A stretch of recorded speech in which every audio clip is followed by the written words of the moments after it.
दोस्तों नमस्कार, मैं अजय कुमार वर्मा, एशियन डेबीसी। तो आज का वीडियो दोस्तों बहुत ही खास है, क्योंकि इस वीडियो के लिए बहुत सारे दोस्तों का कमेंट आ रहा था। और ठंडक के मौसम में ये जो वीडियो है दोस्तों, इसमें जितनी भी चीजें दिखाई गई हैं वो अक्सर करके फार्म के अंदर वो समस्याएं आती ही आती हैं।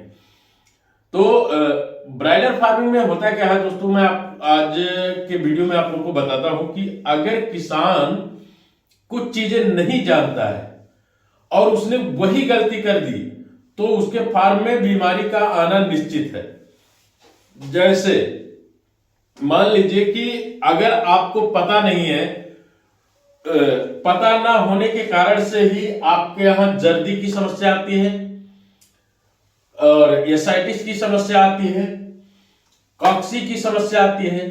तो इस तरह की बहुत सारी समस्याएं हैं जो कि किसान भाइयों को प्रभावित करती हैं और उनकी फार्मिंग जो है खराब हो जाती है। इसमें क्या करना है, कैसे करना है, कितने एज पे आती है, वो सारा कुछ आज के वीडियो में मैं बताने वाला हूं। तो वीडियो को आप लोग ध्यान पूर्वक देखिएगा। अगर वीडियो पसंद आए तो वीडियो को लाइक करें, कमेंट करें और अपने दोस्तों को शेयर जरूर कर दें। तो चलिए दोस्तों, देर ना करते हुए हम लोग वीडियो को शुरू करते हैं और एक एक करके वो सारी चीजें समझने की, जानने की कोशिश करते हैं जो कि समस्या के रूप में जिनका हम लोग सामना करते हैं। इसमें नंबर 1 पे जो है दोस्तों, जैसे कि यहां पे देख सकते हैं, मुर्गे की प्रमुख बीमारी। और ये बीमारियां आती भी बहुत ज्यादा है दोस्तों आपके फार्म में। मैं तो ये जानता हूं कि सबसे ज्यादा अगर कोई बीमारी आती है तो इन्हीं बीमारियों में से आती है। एक और बीमारी है जिसको हम लोग सीआरडी बोलते हैं, सीआरडी भी ज्यादा आती है, और इकोली। ये 2 बीमारियां और हैं, इनके बारे में मैं अगले वीडियो में बात करूंगा, लेकिन अभी इन बीमारियों के ऊपर मैं बात करने वाला हूं दोस्तों। इसमें जो एसाइटिस या जिसको कहते हैं पेट में पानी भर जाना, ये बीमारी क्यों आती है, कैसे आती है, इसके ऊपर पहले बात करते हैं। इसका निदान क्या है। एसाइटिस बीमारी जो होती है दोस्तों, ये ना जब ब्रूडिंग बनाते हो आप लोग, ब्रूडिंग में होता क्या है कि अमोनिया जो गैस बनती है, ये अमोनिया खास तौर से नीचे का जो लीटर होता है, लीटर जब गीला हो जाता है, और आप देखते होंगे कि अगर आप अंगीठी या जो बुखारी, बहुत सारे लोग कई नामों से उसको जानते हैं, जब वो जलाया जाता है तो होता क्या है कि वो ना जलता है जब तक तो ठीक रहता है। अगर कहीं आपने हाइलोजन्स ज्यादा लगा दिए हैं, अंगीठी नहीं लगाया है, तो वहां पर होगा क्या कि ऊपर सीलिंग के पर्दे से पानी टपकना शुरू हो जाएगा और बहुत ज्यादा पानी टपकेगा। लीटर जो है आपका गीला हो जाएगा और उसी में अच्छे से वेंटिलेशन ना हो पाने के कारण से मुर्गा जो है इससे प्रभावित हो जाता है। एसाइटिस बीमारी, उसके अंदर एसाइटिस के लक्षण जो है पनपना शुरू कर देते हैं। यह बीमारी खास तौर से दोस्तों आप देखेंगे कि 18 दिन यानी 15 दिन से लेके और 18 दिन तक आती है। बहुत ज्यादा अपना प्रभाव जो डालती है वो 15 से लेके 18 दिन तक पूरा फुल प्रभाव डाल देती है। ये कभी कभी ऐसा देखा गया है कि कभी और आगे बढ़ जाती है, कभी थोड़ा कम पहले ही आ जाती है, लेकिन खास तौर से इसका यही डेट है। तो ये बीमारी दोस्तों, आप इससे बचने के लिए आपको क्या करना है वो समझ लीजिए। जो आप पर्दा बनाते हो, पर्दा लगाते हो, उसको ऐसे बनाएं कि जैसे मान लीजिए दोस्तों, अगर उसके अंदर ज्यादा कहीं अमोनिया बन जाए, आपकी आंखों में लगनी, चुनचुनाहट फील होने लगे जब आप ब्रूडिंग में जाए, तो वहां पे चाहे एग्जॉस्ट फैन चलाए या थोड़ा सा सीलिंग को खोल करके उसके अंदर से अमोनिया निकालने की ज्यादा से ज्यादा कोशिश करें। और भूसी या लीटर जो होता है, इसको हमेशा सूखा रखें। अगर ये सूखा रहेगा दोस्तों तो ये समस्या फार्म के अंदर नहीं आएगी, एसाइटिस नहीं बनेगा। अगर एसाइटिस हो गया है तो आपको एक आती है टेबलेट, लेक्सिस टेबलेट ले लीजिए। लेक्सिस टेबलेट 40 किलो या 35 किलो बॉडी वेट के हिसाब से कंटिन्यू 3 दिन लगाना है। 3 दिन लगातार इसको चलाइए। जो आप दाना खिला रहे हो, दाने में जो कण बोलते हैं या राइस पॉलिश बोला जाता है। राइस पॉलिश ले लीजिए, उसको जैसे मान लीजिए कि आपका 1 कुंटल दाना लग रहा है, मान लीजिए 1 कुंटल यानी 100 केजी दाना लग रहा है, तो 100 केजी दाने में आपको करना क्या है, राइस पॉलिश। राइस पॉलिश को आपको लेना है लगभग में 40 किलो, ठीक है, और 60 किलो आपको फीड। ये मिला के 2 दिन खिला लीजिए और साथ में लेक्सिस टेबलेट खिला दीजिए, प्लस जामुन का सिरका आपको मार्केट में मिल जाएगा आसानी से। जामुन का सिरका ले लीजिए, पानी में चला दीजिए। 3 से 4 दिन के अंदर जितना भी बर्ड होगा, जिसको ज्यादा इफेक्ट नहीं होगा, वो भी सही हो जाएगा और अगले मुर्गे में ये दिक्कत आएगी नहीं। तो आपको एसाइटिस से बचने के लिए यही उपाय करने हैं। आपको लेक्सिस टेबलेट चलाना है 3 दिन, आपको फीड में राइस पॉलिश या ब्रांड या कन जो भी कहते हो उसको लगाना है, और जामुन का सिरका सुबह सुबह में चलाना है, ठीक है। अब दूसरे नंबर पे जो बीमारी है दोस्तों, जो कि बहुत ही ज्यादा लगभग सारे के सारे फार्मर बेचारे इससे परेशान होते हैं, क्योंकि ये बीमारी होती ही ऐसी है दोस्तों, जिसको बोला जाता है कॉक्सी या खूनी दस्त इसको बोलते हैं।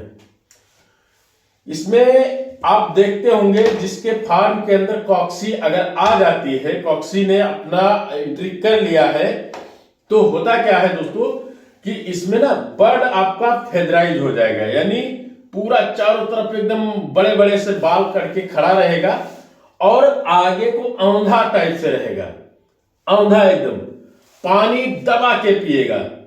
पानी हमेशा उसको प्यास इतनी ज्यादा लगेगी, आप देखेंगे कि जहां पे आपका 100 लीटर पानी पी रहा है, वहां उसका जस्ट 1.5 गुना यानी 150 लीटर पानी पीना शुरू कर देगा। फीड एकदम कम कर देगा। जब बीट करेगा ना तो उसमें उसको बहुत तकलीफ होगी। तो ये होता है जो है कॉक्सीडियोसिस। कॉक्सी दोस्तों 2 प्रकार की होती है। एक होती है सीकल, इसमें क्या होता है कि ये सीकल में ना खून आना शुरू हो जाता है, और ये सीकल जो है दोस्तों, ये मैं आपको बताना चाहूंगा कि सीकल बीमारी ऐसी बीमारी है कि ये जब आती है ना, तो ये पहले सप्ताह से ही ये अपना असर दिखाना शुरू कर देती है, यानी फर्स्ट सप्ताह में ही ये अपना असर दिखाती है। ये बीमारी जो आती है आंतों की कॉक्सी जिसको बोलते हैं दोस्तों, ये 2 तरह की होती है, मैंने पहले ही बताया। ये वाली जब आती है तो ये थोड़ा एज में आती है। एज में आने का मतलब क्या है कि ये लगभग 4 से जब आपका चौथा सप्ताह चल रहा होता है, जब आपका फिनिशर चालू हो जाता है, उस समय पे ये बीमारी आती है, ठीक है। अब इन दोनों बीमारियों में होता क्या है कि बर्ड जब आपका बीट करता है ना, तो चॉकलेटी टाइप का बीट करेगा, उसमें ब्लड आएगा, खून जो है, खून ऐसे जब आप पोस्टमार्टम करेंगे ना, तो इसमें आप देखेंगे कि आंत निकालेंगे, जब मुर्गी का आंत निकालेंगे तो आंत में ना स्पॉट दिखेगा आपको। जैसे मान लीजिए कि आंत आपकी ऐसे हो गई, आंत समझ लीजिए मुर्गी की आंत हो गई। अब इसमें ना ऐसे जगह जगह पे एकदम खून टाइप से दिखेगा, ठीक है, ऐसे खून टाइप से दिखेगा, ये धब्बा धब्बा सा रहेगा। तो ये होती है आंत का कॉक्सी। आंतों में कॉक्सी बहुत ही खतरनाक होती है दोस्तों। ये जब ये लास्ट स्टेज पर होती है, और इससे क्या होता है, किसान भाई का एफसीआर भाग जाता है और कई समस्याएं हो जाती हैं, उनकी बुक खराब हो जाती है, कास्टिंग भाग जाती है। तो ये इन दोनों बीमारियों को से बचाने के लिए आपको क्या करना होगा, एक मार्केट में एक दवा आती है सुपर कॉक्स करके दोस्तों, सुपर कॉक्स दवा को आप क्या करें, या सुपर कॉक्स मिले तो वो ले लीजिए, या एम्प्रोलियम एक दवा आती है। इन 2 दवाओं में से जो भी दवा आपको मिले उसको ले आइए। एम्प्रोलियम खासतौर से आपने देखा होगा, या नहीं जानते तो मैं बताता हूं, ये पाउडर फॉर्म में होता है। इसको ना फीड में ही मिला करके और चलवाइए। फीड में जब आप चलवाएंगे ना, तो काफी बेहतर रिजल्ट होता है। और जब पानी में लगाते हैं तो थोड़ा बर्ड जो है पानी कम पीता है, क्योंकि कड़वी बहुत ज्यादा होती है। कड़वी होने के कारण से बर्ड पानी कम पीता है, लेकिन जब फीड में मिला रहता है तो उसी में खा जाता है बर्ड और काम भी कर जाती है। लास्ट जो है दोस्तों, ये है जर्दी की समस्या। बहुत किसान भाई जो है जर्दी की समस्या से बहुत ज्यादा किसान भाई परेशान होते हैं। अब जर्दी की समस्या ना आए इसके लिए क्या करना होगा, एकदम इजी उपाय है। कुछ भी नहीं करना है दोस्तों, इसमें ना तो आपको खर्चा करना है ना कुछ करना है। और जर्दी की समस्या के लिए आप ना जिस दिन चूजा आया, मान लीजिए कि आप 10 घंटे हो गए हैं, आकर के 10 घंटे हो गए, ठीक है, 10 घंटे यानी सुबह में चूजा आया तो शाम को चूजे को बिल्कुल भी ऐसे रुकने नहीं देना है, इकट्ठा होने नहीं देना है। क्या करना है आपको, ये जो राउंड शेप में गोला है तो हमेशा इसको दौड़ाते रहिए, दौड़ाते रहिए, दौड़ाते रहिए, दौड़ाते रहिए। अगर आप कंटिन्यू 2 दिन मेहनत कर लेते हैं, 2 दिन अच्छे से मेहनत कर लेते हैं, तो ये तुरंत जल्दी जो है खत्म हो जाएगी और आपका चूजा जो है एकदम फ्रेश हो जाएगा। अब ये इस चीज को क्यों नहीं किसान भाई कंट्रोल कर पाते, क्योंकि उनके पास जब चूजा आता है ना तो क्या सोचते हैं कि यार चूजा आ गया है, अभी हीट भी है, तो चूजा अपना बैठा हुआ है और चलो हम भी आराम करते हैं। तो ऐसा नहीं करना है। आपने अच्छे से टेम्परेचर दे रखा है, आपका चूजा अच्छे से फीडिंग भी कर रहा है, तो उसको रुकने नहीं देना, दौड़ाना है। क्योंकि ये जो है यॉक होता है दोस्तों, वो गल जाता है, जब पेट में सूख जाता है तब आपका चूजा और अच्छे से ग्रोथ करता है। नहीं तो अगर आप दौड़ाते नहीं, इसको क्या करें कि जैसे देखिए जब ये गलता क्यों नहीं, उसका कारण है कि एक तो वो हाई प्रोटीन होता है, दूसरा आपका जो प्री स्टार्टर होता है उसमें भी जबरदस्त प्रोटीन होता है। तो दोनों प्रोटीन क्या होता है कि वो डाइजेस्ट नहीं हो पाता है, और जब वो डाइजेस्ट नहीं हो पाता है तो अगर फीड ही डाइजेस्ट हो गया तो आपका ये जो यॉक है ये गलेगा ही नहीं, तो मोटिलिटी शुरू हो जाएगी कुछ दिन बाद।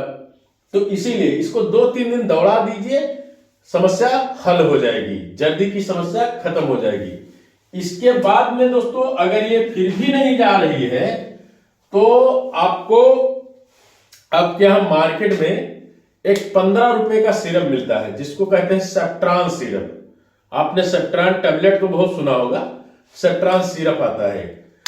सेप्ट्रान सिरप को ले लीजिए और उसको ना 100 ml के हिसाब, 1000 पे 100 ml के हिसाब से 3 दिन में, सुबह में फिर शाम में, सुबह में शाम में 2 से 3 दिन चलाइए। ये समस्या लगभग खत्म हो जाती है, पूरी तरीके से तो नहीं लेकिन लगभग खत्म हो जाती है, कुछ तो मोटिलिटी होती ही है। तो यही था दोस्तों ये 3 डिजीज जो कि ठंडी के मौसम में बहुत ज्यादा प्रभावित करते हैं। आशा करता हूं दोस्तों कि यह वीडियो आप लोग को पसंद आया होगा। अगर वीडियो पसंद आया तो वीडियो को लाइक करें, कमेंट करें और अपने दोस्तों को शेयर जरूर करें। फिर मिलेंगे दोस्तों अगले वीडियो में, तब तक के लिए धन्यवाद। Thanks for watching, thank you so much.